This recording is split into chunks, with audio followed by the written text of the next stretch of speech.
Hello guys, my name is Engineer Timothy Eberechukwu. You can also call me Engineer Tim here at Osikon Homes and Development Company. We want to teach on the few things that you should at least know when you want to start up a construction project or you have a building that you want to build and you don't know how to go about it, or you want to venture into construction and you don't know how to go about it. Now, the first thing you should think of when you want to start building a house or a structure is, first of all, the foundation of that structure, the foundation of that house. The foundation serves as what is holding the load that is being acted on the house or the structure. There are so many loads that is being acted on the house, and the foundation has to be so strong enough to be able to resist those loads. That's why if the foundation is not well built, the house that you are building will have a serious issue. Now, for us to make sure that this foundation is well built, first of all, we have to do what we call soil test. A soil test will help us to determine the soil bearing capacity of that particular soil that you want to undertake that project. That soil bearing capacity will help the structural engineer to design, to give you a structural drawing, to give you a structural design that will be followed in construction of that project. Now, when the structural design is ready, see that the structural design is put up in the sense that the load from the roof is being transferred to the roof beams.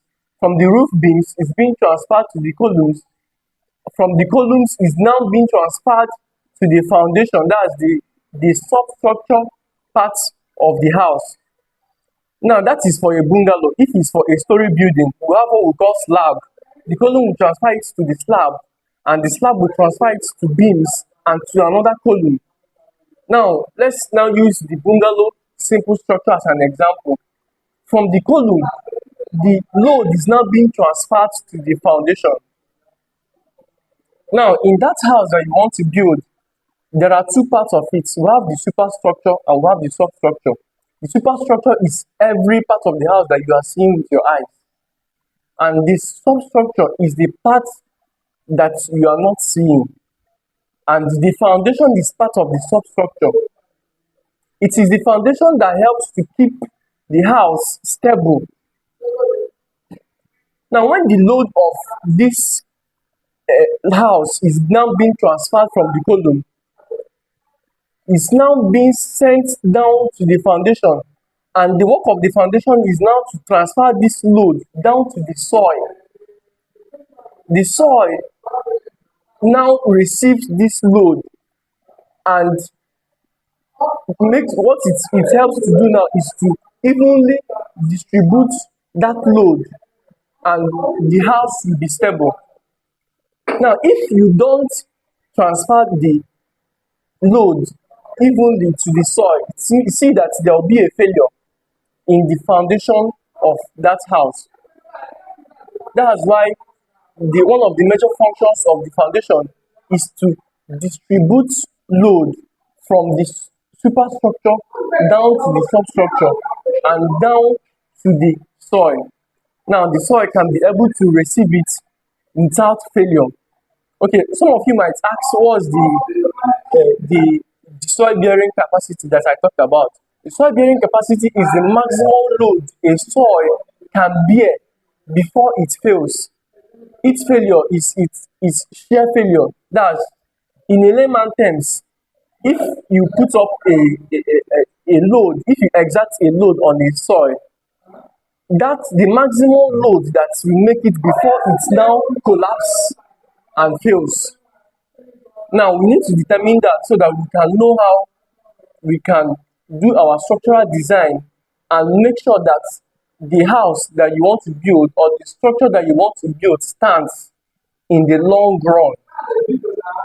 In the long run. There are so many functions of this foundation, and throughout the course of what I was teaching, I've already talked about some of them. One of the major functions is that it receives load and transfers load. It receives load from the superstructure and transfers it to the soil. Another function is that it helps in the even distribution of load. If the load is not evenly distributed, there will be failure of the structure. And when the failure occurs, the house or the structure will collapse.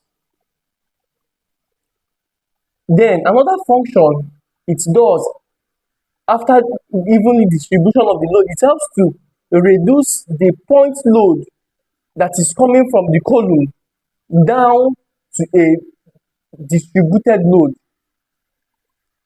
Now, the point load that is coming from the column, if it's not distributed, it will cause a shear failure of the soil, which will in turn cause a total failure of the house. So it now distributes it, the foundation helps to now distribute it evenly so that the soil will receive the load that is coming from the superstructure. Now, there are so many requirements of a good foundation, and the first requirement is that a good foundation should have what we call it should be have what we call I think okay a good requirement of the requirements of a good foundation should have first of all what we call wait let me just